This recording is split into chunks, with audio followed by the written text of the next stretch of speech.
Bonjour à tous, j'espère que votre semaine se passe très bien. Bienvenue sur ma chaîne. Si vous n'êtes pas encore abonné, merci de vous abonner. Merci de partager la recette. Je vais faire aujourd'hui la recette d'un petit goûter ultra rapide quand on n'a pas de balance, quand on ne veut pas se prendre vraiment la tête. Un petit goûter tout simplement. Donc pour ça, ça va être un petit gâteau au yaourt, mais avec du sucre de coco. Donc pour ça, j'avais besoin des 3 œufs que j'ai mis dans un saladier.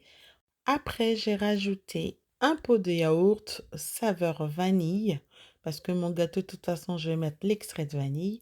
Ensuite, je rajoute 100 millilitres d'huile et un petit extrait de vanille, une petite pincée de sel et un verre de sucre de coco. Pour la dose, j'utilise mon verre de yaourt. Donc, le petit pot vide de yaourt, c'est ce qui me sert de doseur. Donc, voilà. Je vais, sur ce que j'ai déjà dans les saladiers, rajouter en plus 2 pots de yaourt et un sachet de levure chimique. Je vais ensuite bien mélanger le tout. Donc, je vous conseille vivement le sucre de coco si vous en avez l'occasion ou si vous en avez le moyen. Donc, voilà, on utilise le sucre de coco parce que voilà, il est riche en zinc, en fer, en potassium.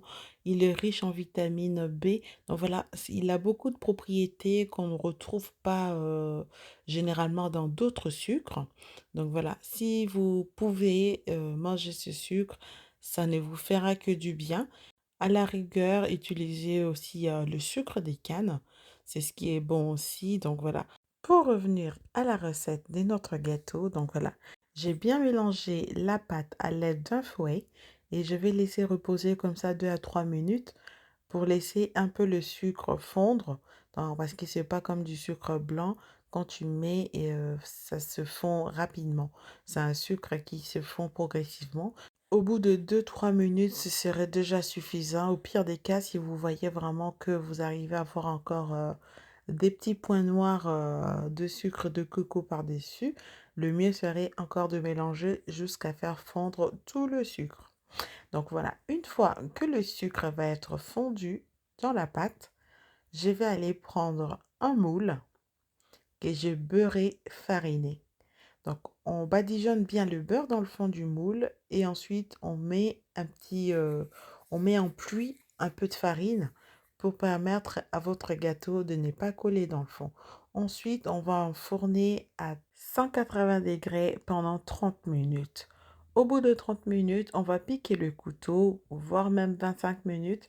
Si votre couteau ressort sec, vous connaissez la chanson, c'est que le gâteau est prêt. Donc voilà.